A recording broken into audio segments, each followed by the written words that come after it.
Hi everyone, a relatively quick one from me today, just talking about what for me is an answer to the really key question, what's the most important line in the play? While I always enjoy this as an intellectual exercise and it's often not the big flashy ones that I go for, I think it's also as an exam student a really important thing to think about, because while we often need to have that key list of quotations, we obviously need to have a knowledge of the play that goes well beyond them. But with those key quotations that we have got, we want to make sure we have lots to say about them. My English teacher at school gave me a great bit of advice saying don't say anything unless you have at least two clever things to say. I think I've managed to come up with at least 6 or 7 for this one, and probably more if you gave me a little while longer. Um, and I think that that's really helpful for you, just so you've got that sense of security moving forwards. Now, your mileage may vary, you may disagree with me, but for me, the most important line in the play is Brabantio's final line. Though we don't know it's his final line when he says it, we find out later on he died from, you know, grumpiness and malcontentedness off stage. Um, but I think this is such a powerful couplet. When this is initially delivered, it can come across as just a bitter old man wanting to take a parting shot at the happy couple, but I think there's a lot more to it than that. Remember, Othello had believed that her father loved me. So this parting shot is the end of a friendship as well as the breaking of the father and daughter relationship. But it could also serve as an early indictment of Othello's judge of character.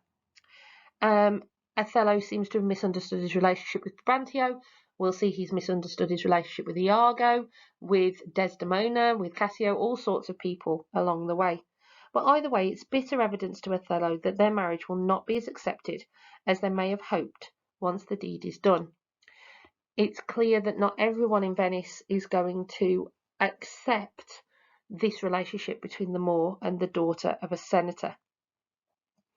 For me, Brabantio's line really creates this catalyst and determines the direction for the rest of the play.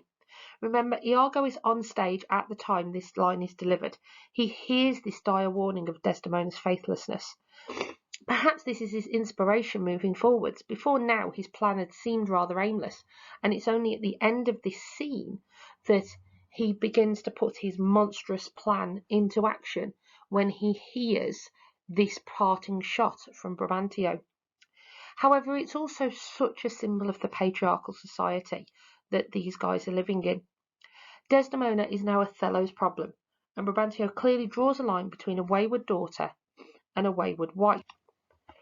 Remember, later Othello justifies killing Desdemona, else she'll betray more men, and this sense of suspicion of female independence is palpable here. By making her own choice of husband, Desdemona has effectively sealed her inevitable tragic fate. She cannot be trusted to exercise her own judgment again, this time to Othello's detriment rather than Brabantio's.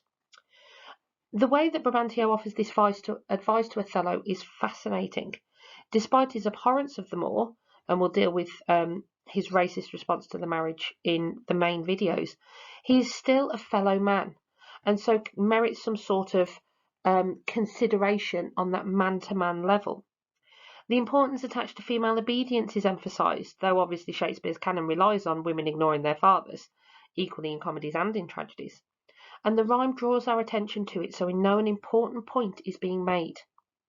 This connection between father and daughter, and the idea that Desdemona, in exercising her own choice of Othello, that exercisation of choice is the exact thing that is used to condemn her later on. Iago references this line later on, is really important. He uses this comment from Brabantio that she was able to deceive her father, and that is a really persuasive argument to Othello that she cannot be trusted. So the very fact she married him is the thing that condemns her, which means that that inevitability really is baked in and has already happened before the play begins.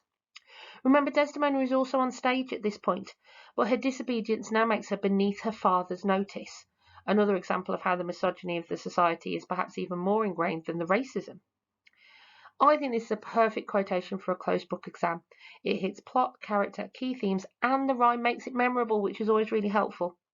but it's the ominous tone that elevates it beyond Brabantio's vitriol and marks it as a turning point. The seed has been planted, and now the green-eyed monster will be allowed to grow. So that's my vote, and in under 5 minutes.